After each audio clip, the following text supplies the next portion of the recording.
La gratitud es, yo creo que, un ejercicio necesario para saber valorar lo que se tiene. Este es un podcast para todas aquellas personas que quieren pensar en grande, sentir en grande y vivir en grande. Soy el doctor Mario Alonso Puig y os invito a vivir conmigo esta aventura de descubrimiento y crecimiento personal. Solo quizás se llegue antes, pero juntos llegaremos mucho más lejos. Bienvenidos.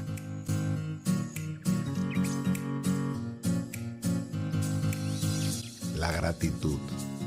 ¿Qué rol juega la gratitud en el desarrollo y crecimiento personal y en la búsqueda de una vida plena y la felicidad, obviamente? Pues voy a poner un ejemplo, en mi caso, de una falta de gratitud por mi parte y una lección que recibí. Yo he colaborado en un programa que se llama El Camino Interior, es el Camino Santiago, que es muy conocido a nivel mundial y tiene una serie de capítulos donde una serie de personas hacemos una etapa y vamos hablando con el director del programa, que es Miguel Ángel Tobías, vamos hablando sobre distintas cosas del viaje interior, porque cuando uno ha hecho el Camino Santiago, parte del Camino Santiago, hay un viaje exterior precioso, porque es un paisaje, Galicia es maravillosa y en general España es precioso y puedes salir de distintos sitios, pero no cabe duda que se mueven cosas por dentro. Yo lo he experimentado y es verdaderamente sorprendente, ¿no? Entonces yo pedí hacer el camino desde Ocebreiro a Triacastela, que está en Lugo, los dos. Entonces, al llegar a Triacastela, después de hacer mi etapa, en la que me iban entrevistando sobre los procesos internos, etcétera, que suceden pues, cuando uno está haciendo esta vía del peregrino. Cuando llegamos a Triacastela, fuimos a cenar y yo pedí un filete, un entrecot, y la verdad es que estaba un poco duro. Y dije, esta carne está dura. Y el director, Miguel Ángel, me miró con una sonrisa y me dijo, Mario, no hay carne dura, hay falta de hambre. Wow. Y en ese momento yo me quedé pensando y dije, el problema no es que la carne esté dura o no, que para mi paladar tal vez lo esté. El problema es que no estoy sabiendo apreciar que hay mucha gente en el mundo ¿Qué mataría por eso? que nunca podrá comer este entrecot. Entonces, la gratitud es, yo creo que, un ejercicio necesario para saber valorar lo que se tiene. Y es impresionante la investigación que se ha hecho sobre la gratitud y el impacto en la salud, porque se ha demostrado que la gratitud produce algo en el sistema nervioso que genera un equilibrio tal que la tensión arterial se regula mucho mejor, personas diabéticas, los niveles de azúcar se gestionan mejor. Es decir, no cabe duda que el ser humano, cuando vive en la gratitud, tiende a estar más sano que cuando vive en la queja. Y es una estrategia muy sencilla, muy útil, muy estudiada en hospitales de la talla, la Clínica Mayo en Rochester, Minnesota, donde tú antes de acostarte, o sea, antes de dormirte, recuerdas 3 o 4 cosas por las que te sientes agradecido y vas a ver cómo las encuentras.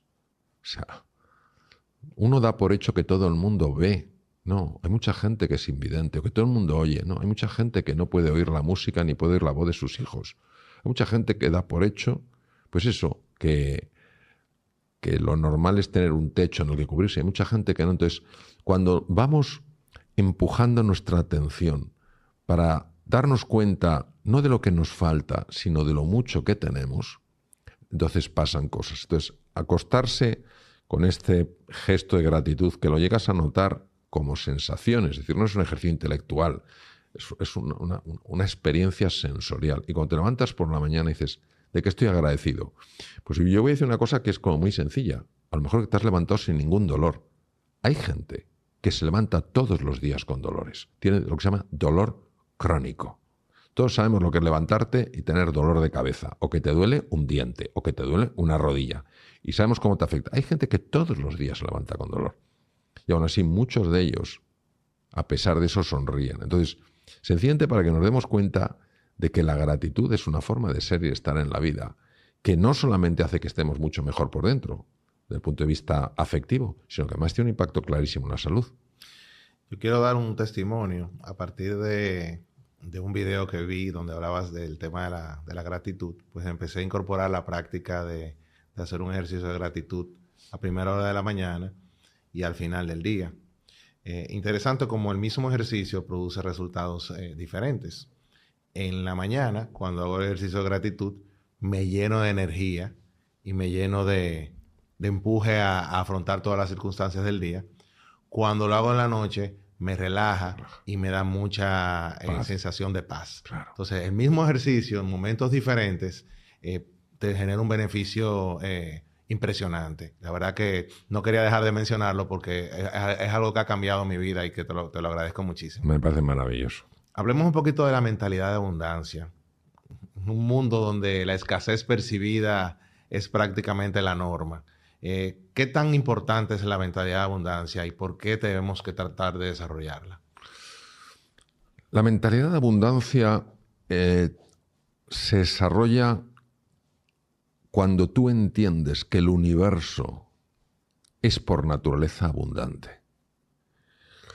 Yo quiero que nos imaginemos dos personas a las que les gusta el dulce y tienen una pequeña tarta, un pastel, y se están peleando a ver quién se come el pedazo más grande. Esto corresponde a una mentalidad de escasez, es decir, para que yo tenga, tú no tienes que tener. Esta es la base de la avaricia, no de la ambición, sino de la avaricia. Es decir, para que yo tenga más, tú tienes que tener menos. Esto llega a un punto en el que no hay suficiente para calmar la avaricia, ¿no? Entonces, ¿dónde está la mentalidad de abundancia? La mentalidad de abundancia es cuando uno mira alrededor y observa que hay una cocina, que hay todo tipo de ingredientes, que hay todo tipo de aparatos y todo tipo de recetas para hacer los mejores pasteles del mundo. Entonces, en ese momento dejan de rivalizar y empiezan a cooperar. La mentalidad de abundancia no puede estar sobre la mesa si no hay una disposición a cooperar. Toda conducta que rivaliza bloquea por completo la abundancia. Una cosa es competir, para ser mejor. Otra cosa es rivalizar, es decir, te voy a quitar todo lo que tengas para quedármelo yo. Y entonces la mentalidad de abundancia se entiende cómo funciona el universo. ¿Qué pasa? Que el universo no es generoso con una mentalidad mezquina. Y dirás, oye, pero yo conozco gente que hace daño y ha conseguido, imagínate, amasar un enorme capital. ¿Es feliz? Y probablemente, digamos, absolutamente no. Está absolutamente angustiado para que no se le quite algo. Yo recuerdo hace muchos años que leí en un libro de Dale Carnegie que se llamaba Cómo eliminar, algo así como Cómo eliminar las preocupaciones de la vida. Hace muchos años lo leí, que Rockefeller era un hombre tremendamente avaricioso, ponía. Entonces, en una ocasión, o sea, él tenía que acumular más y más dinero. En una ocasión tenía que cruzar un barco suyo con un determinado cargamento el lago Michigan. Entonces, él se encargó de no asegurar el cargamento porque, según los reportes que recibía, el lago Michigan estaba en calma. El lago Michigan es como un mar, es inmenso. Pero en medio de la travesía se enteró de que había cambiado las condiciones del lago y ahora había unas olas tremendas. Y que posiblemente el barco se hundía porque las olas eran brutales. Entonces rápidamente se las arregló para asegurar el barco, aunque de una manera un poquito curiosa, ¿no? Sí. Dando por hecho que el barco se hundía y que perdía el cargamento. Bueno, llegó al otro puerto sin ningún tipo de problemas. Y entonces tuvo una crisis de ansiedad por haber pagado el seguro cuando tenía que haberlo pagado.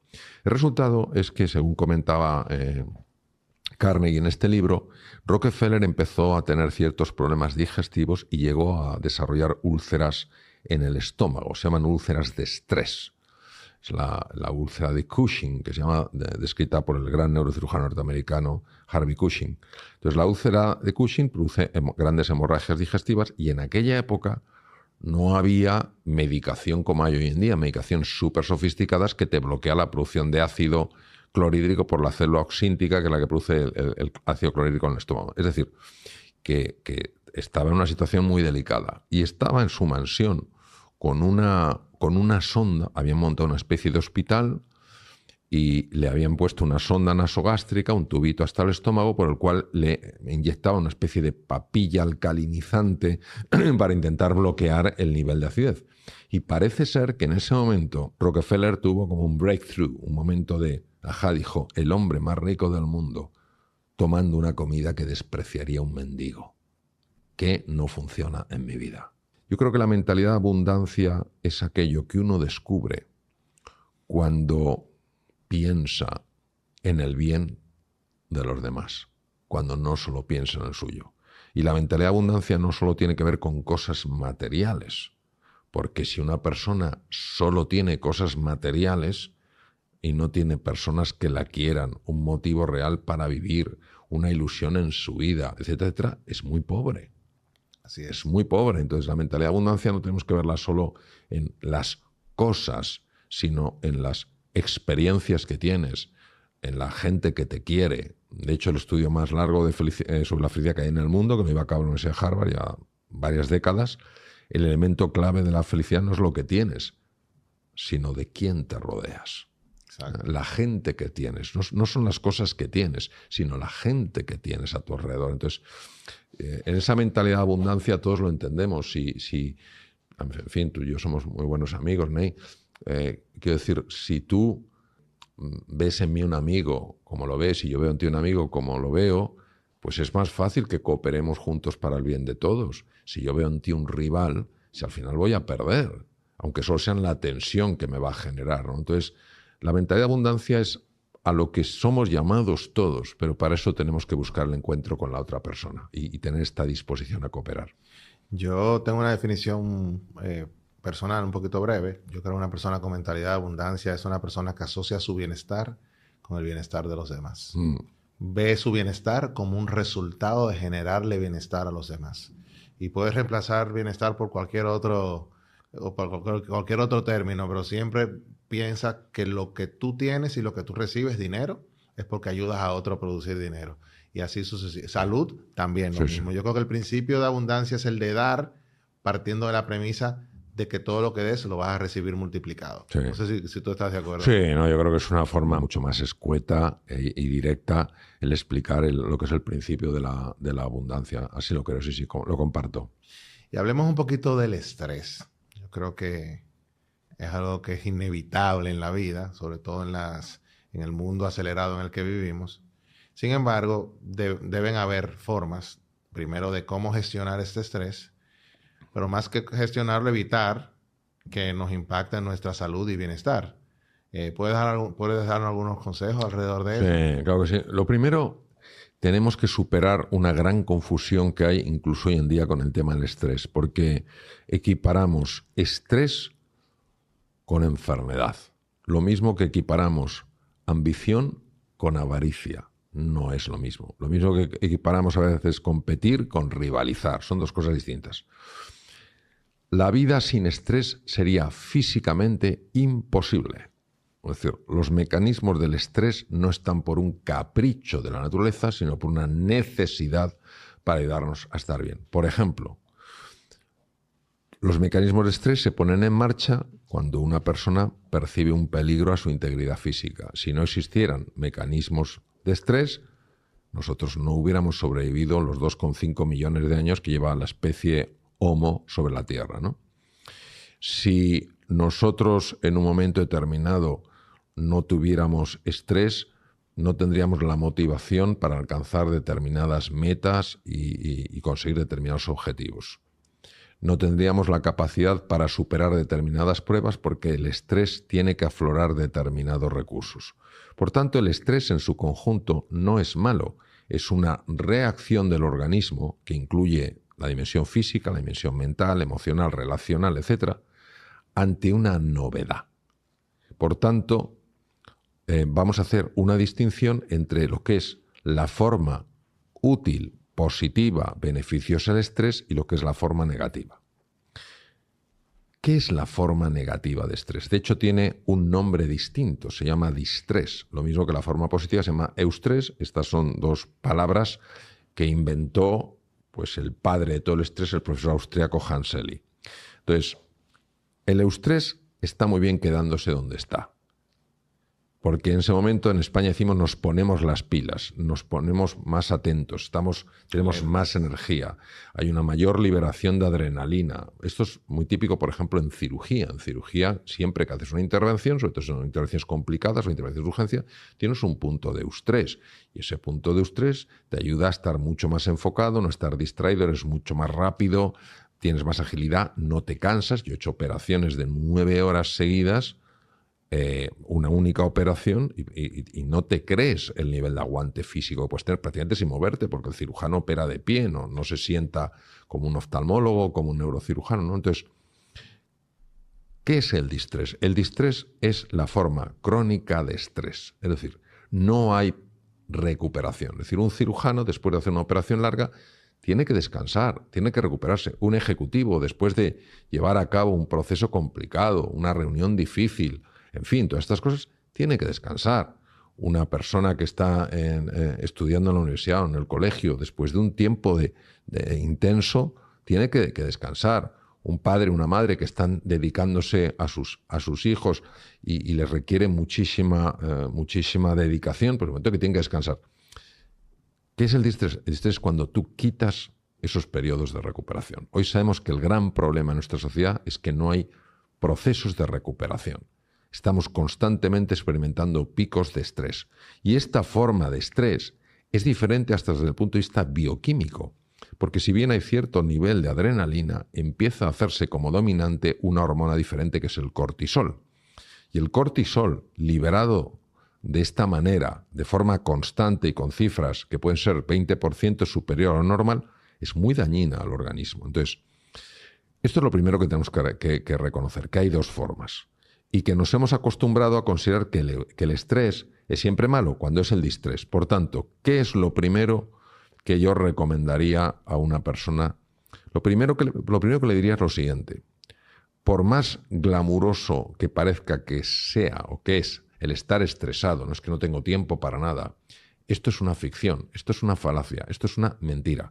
Una persona distresada, una persona con estrés crónico es una persona cuya eficiencia se reduce de una manera brutal, cuyas relaciones se deterioran, cuya salud física empeora, cuyo estado de ánimo cae en picado.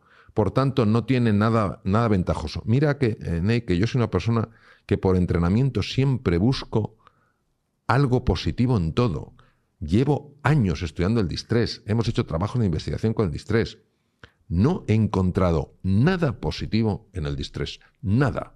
Nada. Entonces, ¿qué quiere decir? Pues que no tiene sentido. ¿Qué podemos hacer? Pues imponernos pausas de recuperación. Entender que la recuperación no es un lujo, es una necesidad. Las vacaciones no son un lujo, son una necesidad. Poder descansar un fin de semana, aunque sea unas horas, no es un lujo, es una necesidad. Y nuestra sociedad no para de inventar nuevos medicamentos para reducir la ansiedad y la depresión y no se va al origen, que es muchas veces la falta de recuperación. Da la sensación que una persona, todos tenemos agendas complicadas, eso no lo podemos negar, pero da la sensación de que la persona más exitosa es la que no tiene un minuto para nada. Bueno, yo creo que esto es un error, que lo compramos con mucha frecuencia, pero no es así. Entonces, yo lo que diría es, hay que buscar momentos de recuperación a lo largo del día. Yo, en lo personal, pienso que más que aspirar al balance, que en mi percepción no existe, lo que tenemos que aspirar es a la compensación. Es decir, van a haber momentos donde tú tienes una conferencia, tienes que preparar la conferencia, vas a hablarle a decenas de miles de personas al mismo tiempo. Es normal que tengas un poco de estrés y que también termines agotado si es una jornada intensa. Entonces, en ese momento tú no puedes estar hablando de balance, no puedes estar hablando de tener todo en equilibrio. ¿Por qué? Porque tienes un reto por delante que tienes que asumir. Sin embargo, luego ya cuando termines eso, buscar formas de descomprimir liberar esa presión, recargar energías, etcétera, etcétera. Entonces yo pienso mucho en la compensación, es decir, me implica un esfuerzo aquí, pues ahora compenso en igual proporción con algún mecanismo de compensación. Absolutamente. Es así, es decir, porque si esos mecanismos de compensación no se aplican, se acumula lo que se llama carga alostática. Nadie sabe hoy en día lo que es la carga alostática, debe ser algún tipo de residuo físico-químico, no sabemos muy bien lo que es, pero produce un deterioro en el organismo. Es como una lavadora que se va acumulando sal o ciertos residuos, sí, y no se limpia en el momento en que la lavadora no funciona. Sí. Pues a nosotros nos pasa igual. Entonces, tenemos que entender que el organismo necesita periodos de recuperación. Fíjate que si a un animal, el profesor Hans Selye, que fue el que descubrió los mecanismos del distrés, él sometía a las ratas, era su animal de experimentación, las ratas, luego él también trabajó con otros animales, pero fundamentalmente con ratas, a estrés crónico. No sabes las lesiones que les producía, o sea, es impresionante los descubrimientos del profesor Selye, unas úlceras en el estómago, una atrofia de las glándulas suprarrenales por haber sido agotadas por el propio estrés, en fin, todo tipo de problemas. Es decir, tú sometes a un animal a un estrés crónico, un distrés, y le acabas haciendo mucho daño. Pues el ser humano tiene una naturaleza también biológica. No podemos pensar que porque intelectualmente seamos más avanzados, fisiológicamente podemos hacer lo que nos dé la gana. No. Y yo afortunadamente estoy viendo que las empresas esto se lo están empezando a tomar muy en serio. Pues claro, cuando las personas empiezan a romperse, yo me acuerdo hace años, bueno, no tanto, di una conferencia sobre la gestión del estrés para una empresa muy grande, eran ingenieros de muchos países del mundo, y había un pequeño cóctel después y se me acercó uno de los ingenieros y me dijo: Mario, muchas gracias por haber venido, porque es la primera vez que en esta empresa se habla de esto. Ya no podemos más, nos estamos rompiendo. Entonces, wow, yo creo que tenemos que tomarlo en serio. Definitivamente. El propósito. Hablemos del propósito.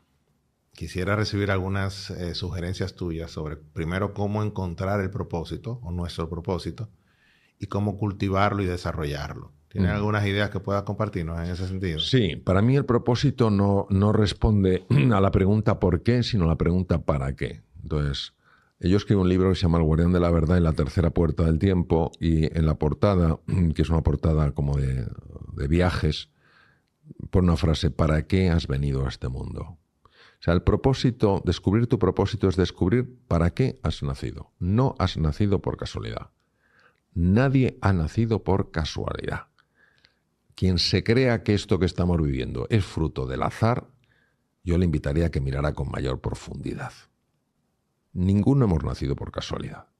Todos hemos nacido para cumplir un plan que mejora este mundo.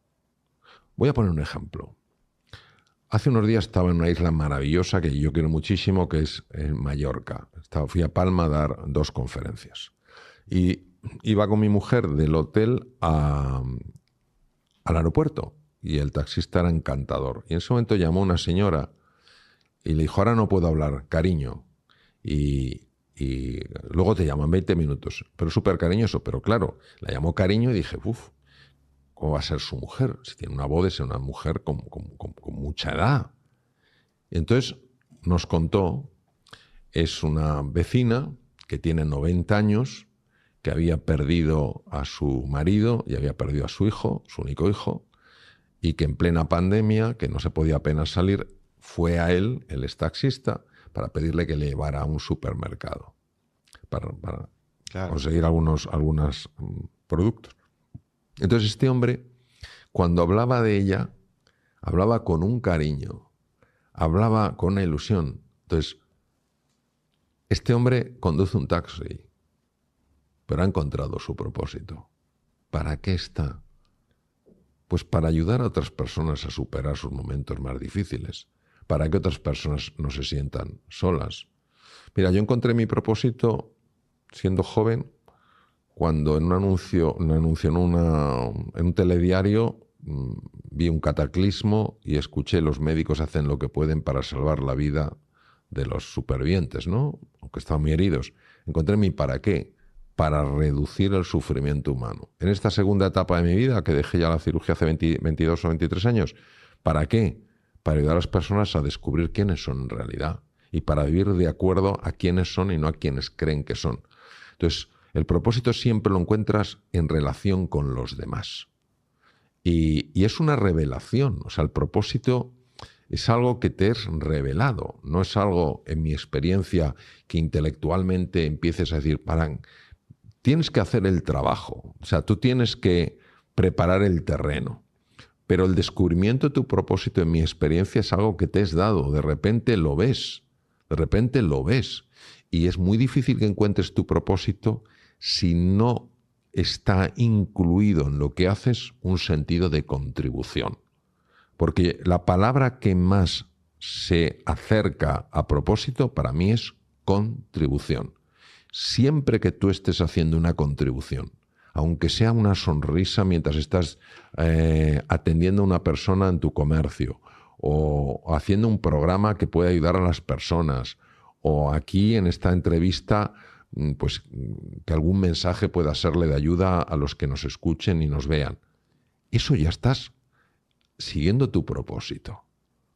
Porque eso es lo que realmente le da incentivo a la vida.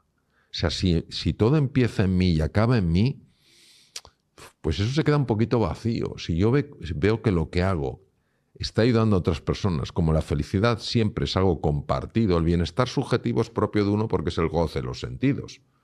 Pero la felicidad es el gozo del corazón. No puede haber gozo del corazón sin unión, sin encuentro. Entonces, yo creo que no nos tenemos que obsesionar con el propósito, sí enfocarnos en que todo lo que hagamos tenga una orientación a contribuir, aunque sea de una forma muy sencilla, a hacer de este mundo un lugar mejor. Has mencionado en tu explicación dos palabras que me han llamado la atención: encontrar y revelar. Lo cual me hace, o de cierta forma corrobora mi teoría de que muchas veces tenemos ese propósito, simplemente no lo hemos definido, articulado y potenciado en su justa dimensión. O a veces subestimamos nuestras labores y nuestras acciones y no nos damos cuenta del gran impacto que tienen y cómo nosotros estamos cumpliendo un propósito que probablemente no hemos tangibilizado ni escrito, pero está ahí. De hecho, me viene a la memoria una situación que me contaron de un niño con un síndrome de Down, cuya habilidad extraordinaria, porque no puedo calificarla más que como extraordinaria, era que si veía dos personas enfrentadas, las que fueran, se acercaba a una, le agarraba de una mano, se acercaba a la otra, le agarraba de la otra mano y desaparecía en ese momento el conflicto.